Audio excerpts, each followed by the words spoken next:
Welcome to Around the Farm, the podcast about all things ag. I'm your host, Clint and today we're going to be talking with Ben Schroeder, a Climate Enablement Manager with Climate FieldView, about the history of ag tech. Let's jump right into it.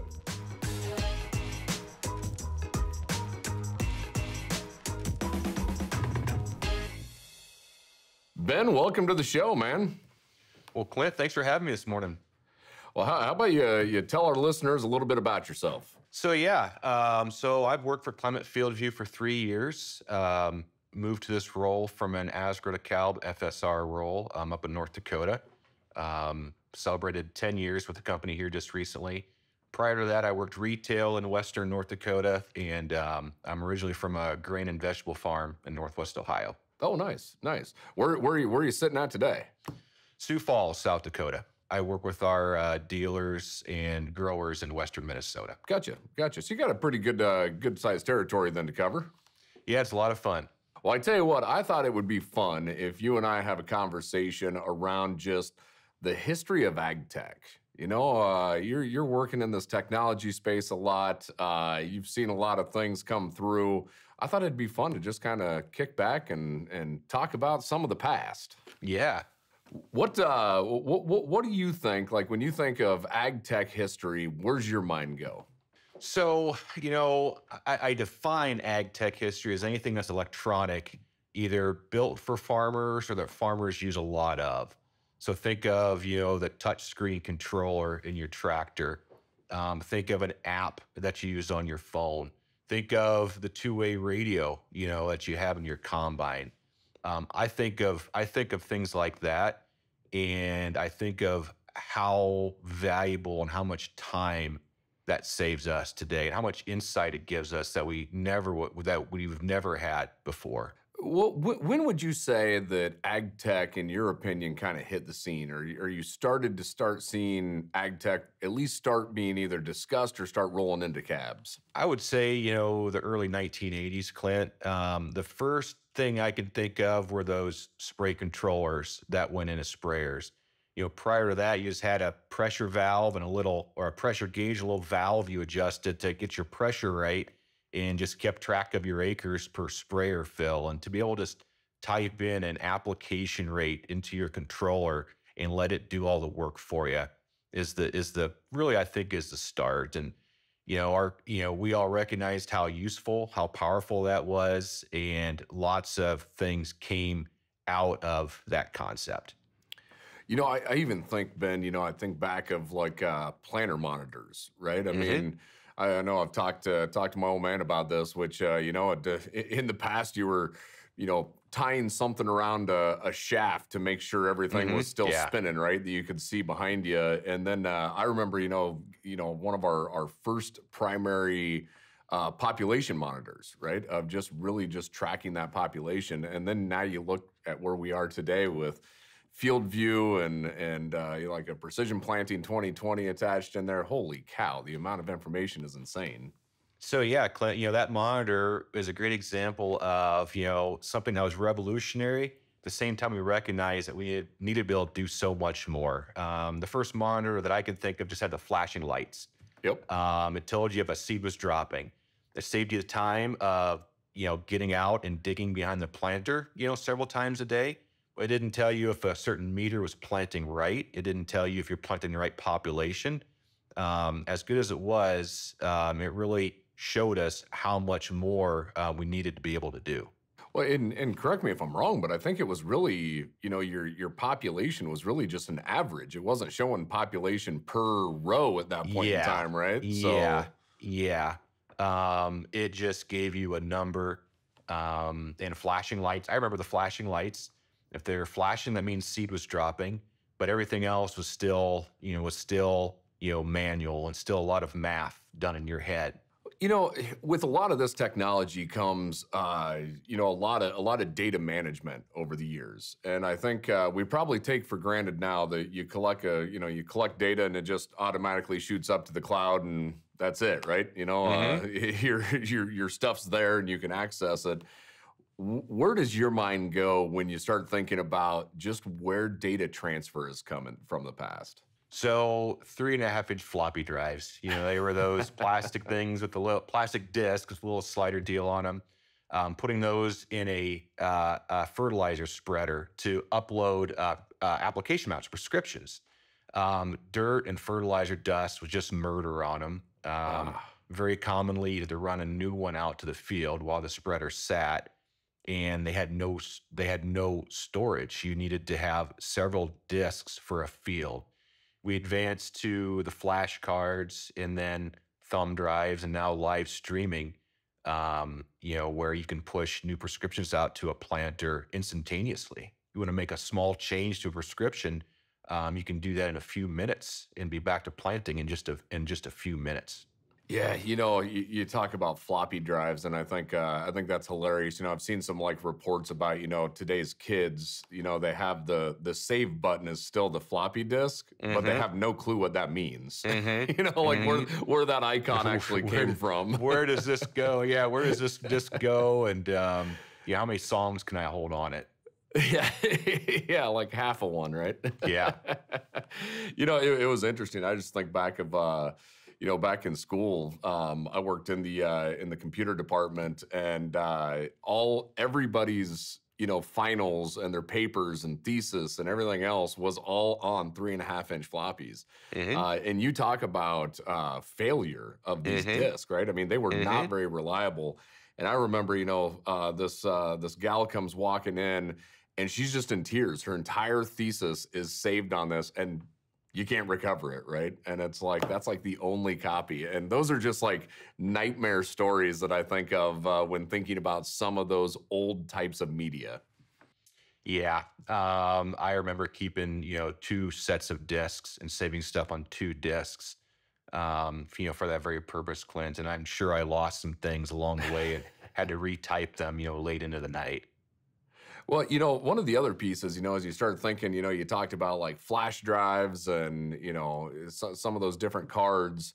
Uh, One of them that I remember, I think it was on one of our yield monitors in like the mid 90s. Mm-hmm. And it took a card, and if I'm not mistaken, did the cards have like a battery in them that they had to hold memory, and then you had to have like a $400 reader to read these cards that plugged into your computer. I think that's right, Clint. And we got to remember, as painful as that was, we had nothing before that. We had Yeah. nothing. It's a very good example of, something that was so revolutionary, and we recognized what it could do for us.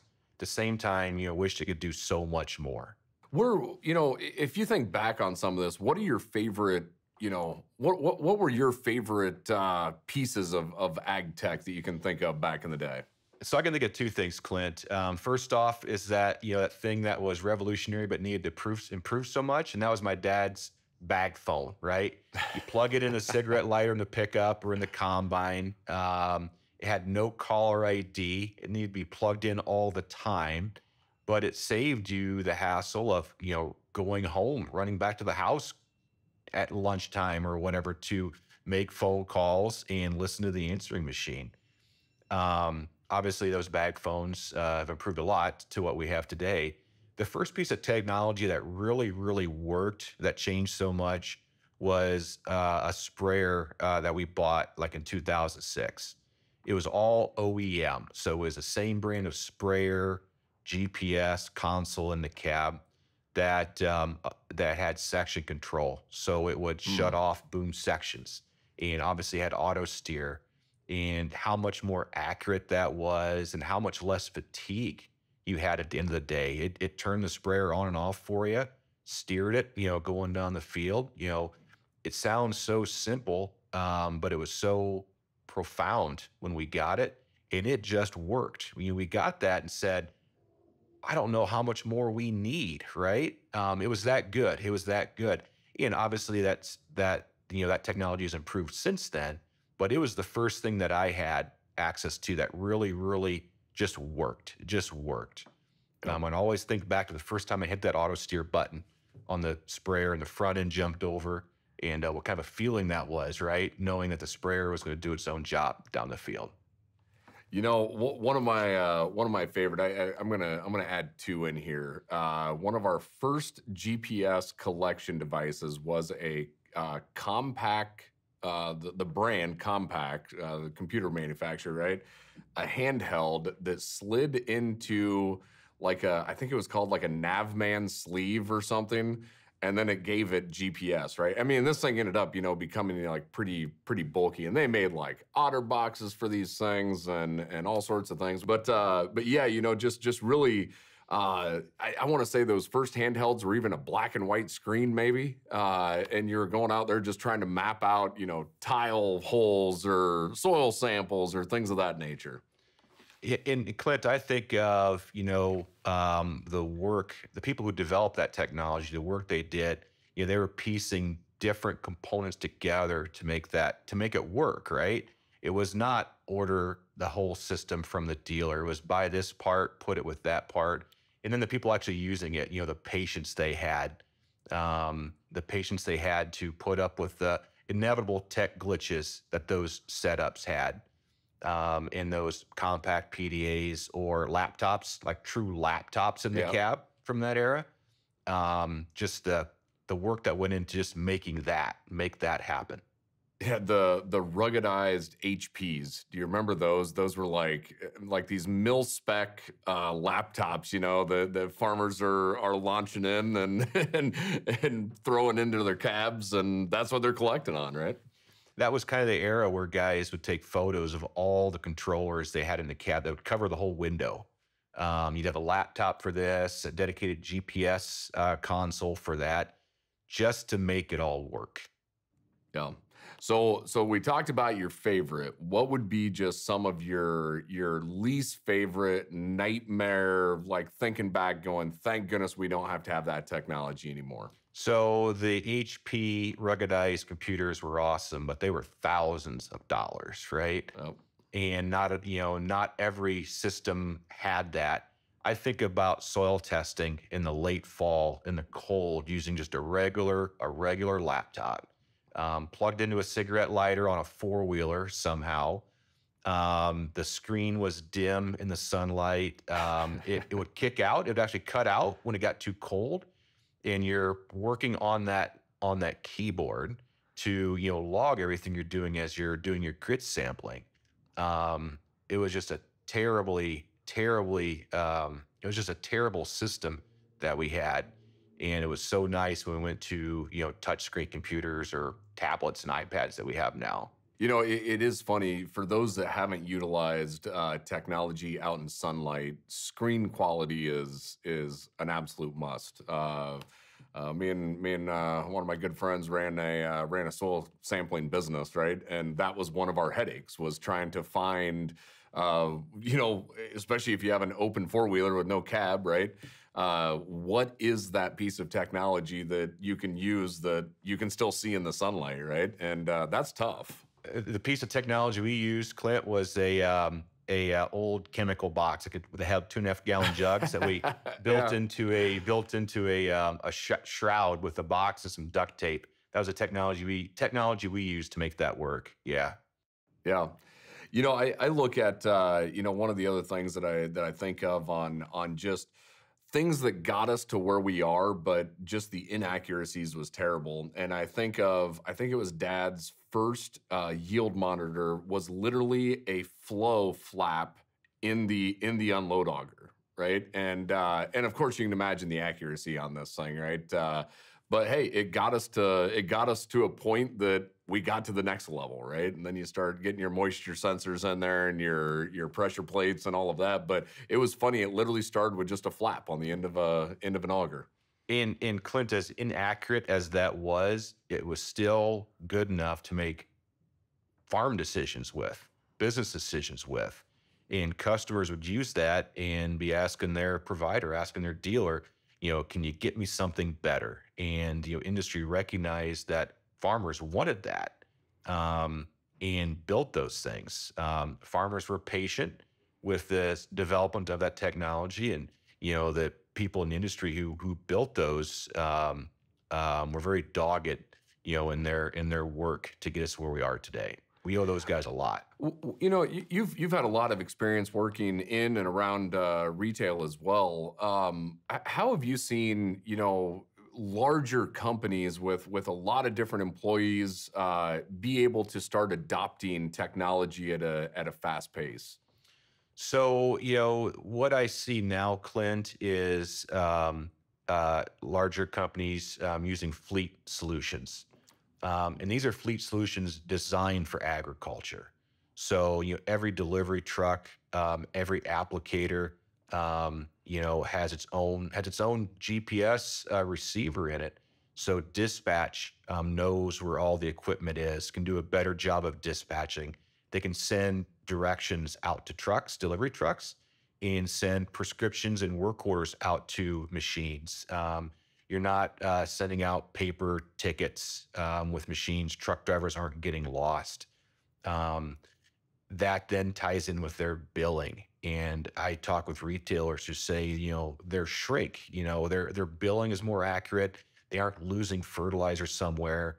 Their machines, it can get more done because they aren't waiting for delivery. And that dispatching software, fleet software, is what does that for them. Well, you talked about, that, let's say, either a sprayer or a spreader sitting in the corner of a field waiting on a new floppy drive that burned out, right? And Hmm. and that time, right, is incredibly expensive for Hmm. one of those machines to sit out there. And that's where I think all of this cloud transfer back and forth of just being able to send a file at the touch of a button has really just gained a ton of efficiencies within the overall industry. A fertilizer spreader sitting at the edge of the field waiting for something, is losing hundreds of dollars a minute. Yeah, yeah, yeah. That's crazy. When you start doing the math, if something's sitting there for for an hour, right?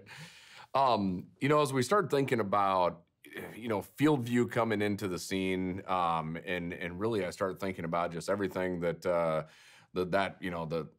functionality of our cab app and everything else. How have you seen that kind of start shifting the industry ever since field view came into play? So the user friendliness of all this ag tech came later, right? And for a very long time, it was the tech geeks were the only people who used it because you had to be so involved in what that system was. FieldView is one of the first products that worked on an iPad and iPhone. It worked on a touch screen, and the user interface was so intuitive that any of us could be trained up on using some of the major functions. Field reach reports. You could teach anybody to draw a field reach report in 15 seconds, and that just opened up the pool of people who will use that because it is so simple. Um, that and then the ability to visualize data all in one spot. We accumulated data for decades that just sat on hard drives and floppy disks somewhere and wasn't used. Not because we didn't want to utilize it for decision making, but because there's just no good way to do it. And FieldView gave us that. I seen that. Even on our operation, you talk about just the utilization of data, and it's not sitting on a floppy drive, or it's not getting lost, maybe, right? But having that to where all of that planting, application, harvest data is all collected in one spot and just at your fingertips, right? Dad and I talk about all the time. It's amazing to have that much data and analytics at your fingertips on your phone. Data is addictive. That's something we say a lot. You get addicted to all that data that you have. So, what are some of the most unique ways that you've seen farmers implement field view on their operations? I've seen farmers drop pins where their game cameras are out in the woods. I've seen that. I've seen them. I've also seen them use the satellite imagery to help with pre-harvest desiccation on crops. Up in North Dakota, it was spring wheat. And when you're scouting fields, you want to find the least mature, the greenest part of the field. to decide on that time to spray. You don't want to spray when that greenest part of the field is not mature enough. And on a scouting image, the red, yellow, green, that green really pops. The greenest part of the wheat field is the greenest part of the map.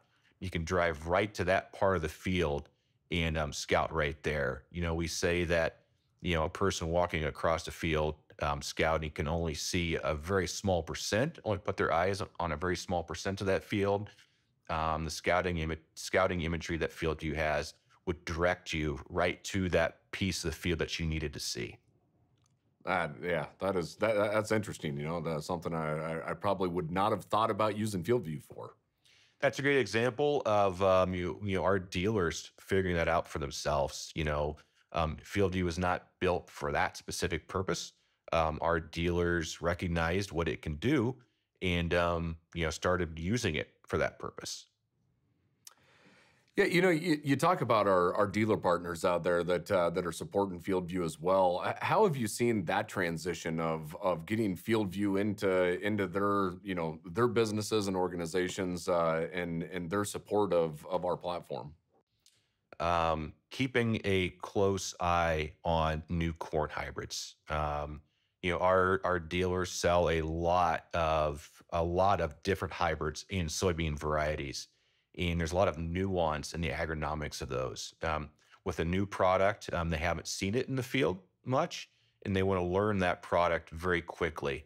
Think about emergence scores, dry down, black layer.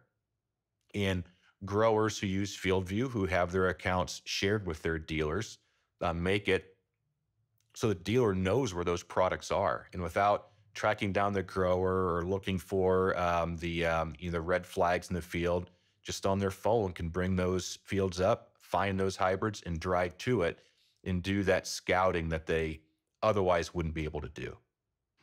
One of the ways that I've seen our applicator at home utilize FieldView is knowing exactly when Dad's done planting a field. Right. So if we have need an application coming right in after planting, a post-plant application, it's amazing because, a lot of times time is of the essence, right, in the springtime.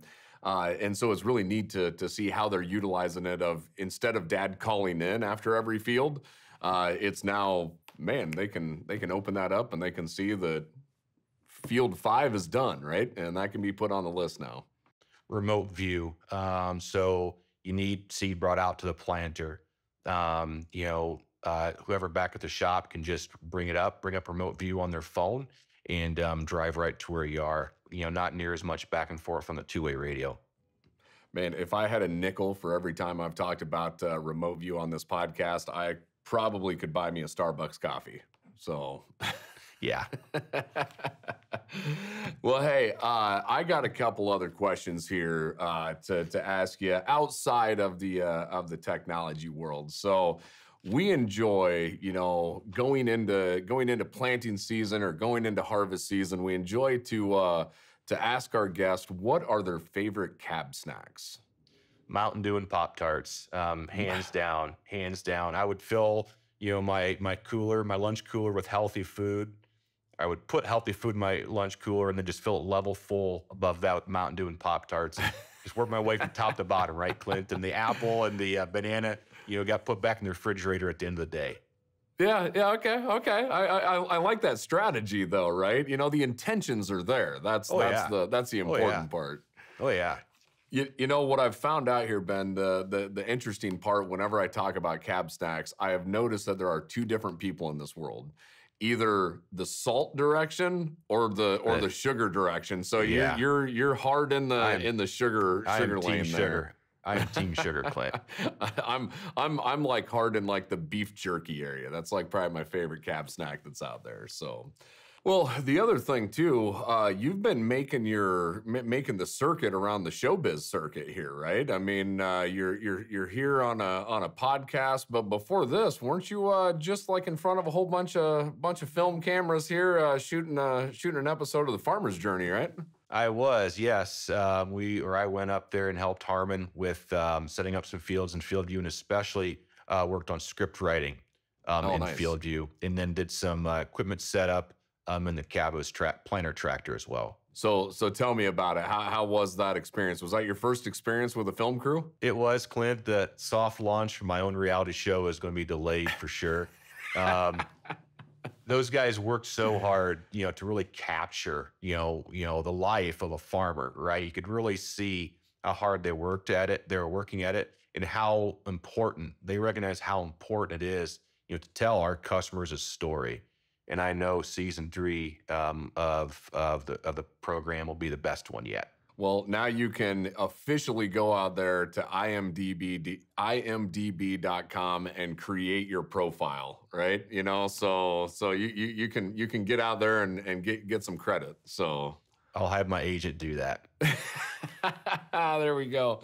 Well, hey, this is going to take us to the lightning round of a this or that. So I'm going to throw out 2 options for you, and you just fire away. So whatever first one that you like here. So to start off with, auger wagon or grain cart? Grain cart.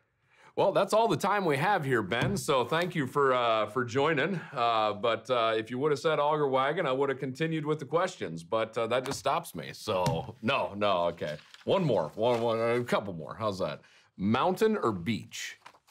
Whitewater rafting. Mountain. Oh, okay, nice. Do you tend to do that every year? Not every year, as much as we can, though. Nice. My version of whitewater rafting is floating in a boat down the Mississippi River. So that's about as exciting as it gets. Nothing wrong with that. How about tea or coffee? Tea. Tea. Okay. Iced tea. All right.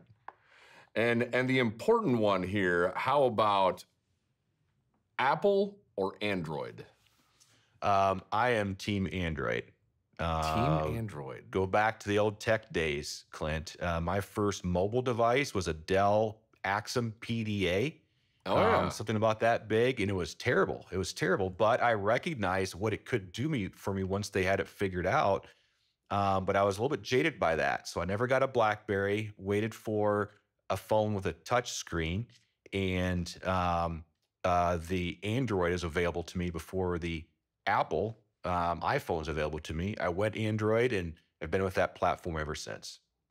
It's hilarious. I had a Dell Axiom back in the day as well, and that was like, if I remember right, you had a compact flash card on the top of it, which was kind of revolutionary for that PDA, if I remember right.